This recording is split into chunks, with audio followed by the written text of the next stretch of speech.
Give me your winners from this week.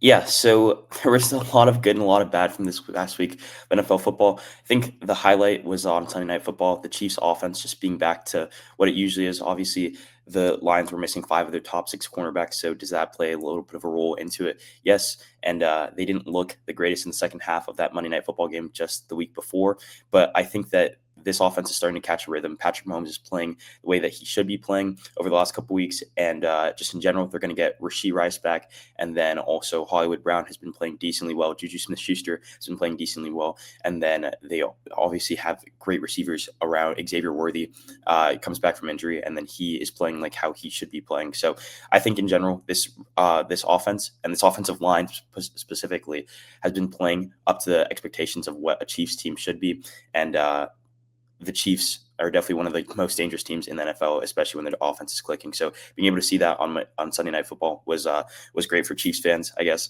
And then the Steelers division hopes. I think that is something that is all but assured at this point.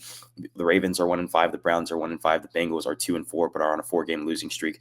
At this point, the Steelers are building up too big of a gap for the Ravens to catch them, which would be like their sole hope at anybody else winning the AFC North. And I'm not a big believer in Aaron Rodgers, but he's doing what he has to do to win them games, and winning 5 of their first 6 games is definitely good enough in a division that the next closest person only has 2 wins and no quarterback. I think that the Steelers are firmly in control of that division, are probably going to win and get like the 3rd seed in the playoffs this year. Yeah, I think if there's a team that has already locked in their playoff spot so far this year, it's definitely the Steelers. So I'm excited to see what exactly that team can do in the playoffs. This might be the last time that we see Aaron Rodgers in the postseason. So definitely hopes and dreams of the Super Bowl are looking up. And I agree, either the Chiefs or the Lions, whoever would have won that game last night, would have been a big winner from week 6. But yeah, the Chiefs. I'm surprised that we continue to doubt this team. They're 3-3 now. They got the Raiders next week, so they're going to be 4-3. And they're going to get a chance to play some good football teams after that as well, and show more people that, hey, again, don't doubt GOAT level QBs, because every single year they're going to be competitive, and that's just the way that it is. My winners have to do with teams that I think are probably more so like on the lesser end, or the other side of the spectrum for the NFL. But I got the Panthers. I think I've been really down on them, but don't look now. They're 3-3. And I'm not buying stock or anything, but I definitely think if we're going to make a ton of different segments in our pod here about how the Panthers suck and how Bryce Young, we're out on him completely, I think they definitely deserve a little bit of credit, especially beating at least a talented Cowboys team, a talented Cowboys offense. And then with the Dolphins, I have them as winners because that's it, right? They should have already fired Mike McDaniel this morning. I don't know how it didn't actually already happen, but they're my winners because it's over. And sometimes you just a clean death is the best way to go out. A quick death rather.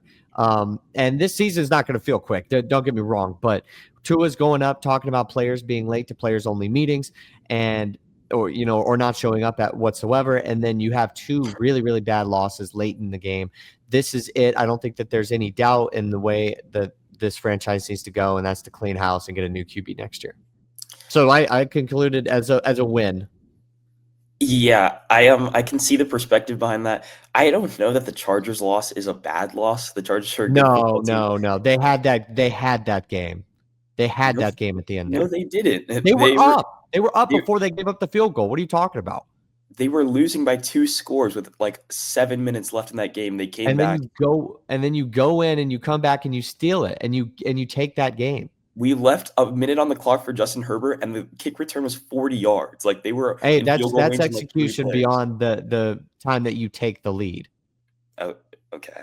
Agree to disagree, but You think that was a good loss? it's not as bad of a loss as you're making out to be. It's a bad loss because of what Tua said after, and Mike McDaniel just being on the hot seat in general. But if this is the second week of the season that's the same quality loss, it's not that terrible of a loss. The week before, that was a bad loss, losing to Carolina like that after not putting up a single point in the second half. That's a bad loss. This week, we weren't supposed to be in that game from the start. Everybody had the Chargers. Then they come back from a 2-score deficit, and then Justin Herbert, you gave him a minute left on the clock. If you give any like top 15 quarterback a minute left on the clock, you are, with today's NFL, like rules where the kickers basically set them up at the 35-yard line, it's not going to look great. But agree to disagree. I think that for the most part, the Mike McDaniels, losing him isn't going to be the worst thing that's ever happened to this football team. I do like the fact that he is a great offensive mind, but he's just not a leader of men. And like going up and saying that after post game, I think that was probably one of the like worst like memories I probably have in Dolphins history. That's like just complete, like nobody ever does that. And it was like literally the leading story going to Sunday Night Football. They talked about it before and after the show. It's like absurd that that would ever like go to the media first before like actively calling out your teammates a couple more times just in person. But whatever. Yeah, I'm done with this Dolphins team. I think that the talent on this team is far too good to be 1-5. They could easily be 3-3, maybe even 4-2. So it is unfortunate because this Dolphins team, if you watch the team, they're not as bad as the record is, but it's whatever. I think that Mike McDaniels probably needed to go. So I'm in agreement there. And then the Panthers, we do give them a lot of we give them a lot of flack every single week. So congrats to them for being the Cowboys defense, but I don't know. I still have zero faith in Bryce Young, and I think that he can get you 7 wins a season, but I don't think that he's even a playoff level quarterback, and he might buy himself another year, maybe another year or two. But at some point, people are going to realize that Bryce Young just isn't going to be ever like a top 10 quarterback in the NFL. All right, let's go to the losers.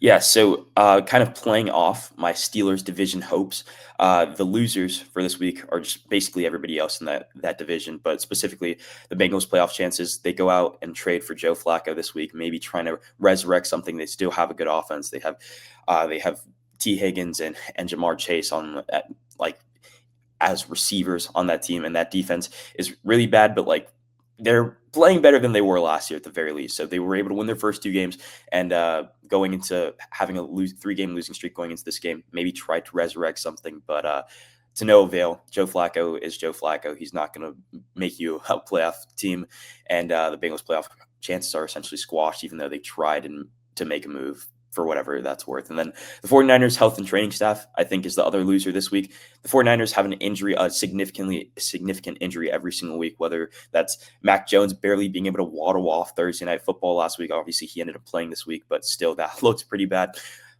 George Kittle to start the season, Christian McCaffrey for last season, just in general, since he's gotten there, or I guess since he's been in the NFL for that matter. But this week, Fred Warner goes down, their all-pro linebacker. He doesn't miss games. I don't think he'd miss a single NFL game in his 10+ year career at that point.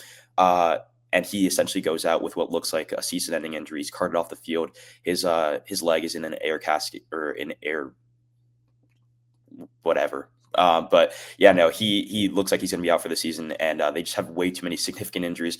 I live with a 49ers fan, and he just wants to see the whole health and training staff be cleaned out. And he thinks that they actually already did that pretty recently, but if it hasn't happened, they need to do it again, even if it has. So yeah, the 49ers health and training staff are definitely on the hot seat because Fred Warner just doesn't miss games. And the CMC injury, well, if you're a 49ers fan, maybe skip ahead, but the CMC injury feels like it's like pending. So we'll see where they go from here. So I think this is the first week where we've got a little bit of an overlap. So I definitely completely agree with the 49ers. If they're healthy, they're one of the best teams in the NFL, but it's just simply the case that they're not. Then I had the backup QBs being like the vet backup QBs being like the worst of the weekend, but there was a ton of different teams that lost.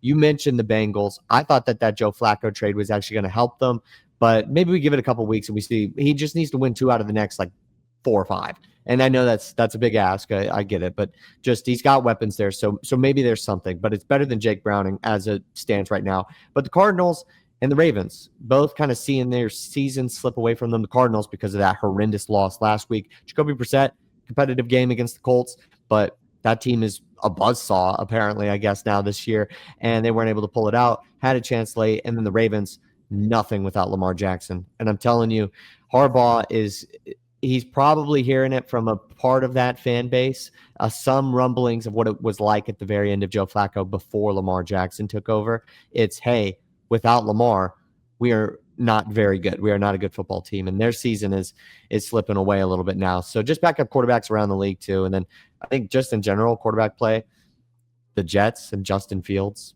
I don't think he's an NFL guy right now. Year 5 now, I think we've seen it. He'll have to take that Geno Smith, Sam Darnold route if he wants a productive career. Yeah, I don't even think that route would work for him and at all, because I feel like for those guys, you at least saw like some arm talent. Like he had -10, like the team had -10 total passing yards uh, for a full game of football. That is actually absurd. And Justin Fields has never been the greatest thrower of the football, and that's kind of what you need to be as an NFL quarterback. So I think that the jury's out on Justin Fields, and they tried again in a different location. But I think that last year that Steelers team was just good in general, and that kind of masked some things when you like went undefeated with them. But at this point, Justin Fields is probably gonna have to start looking for a backup QB spot somewhere.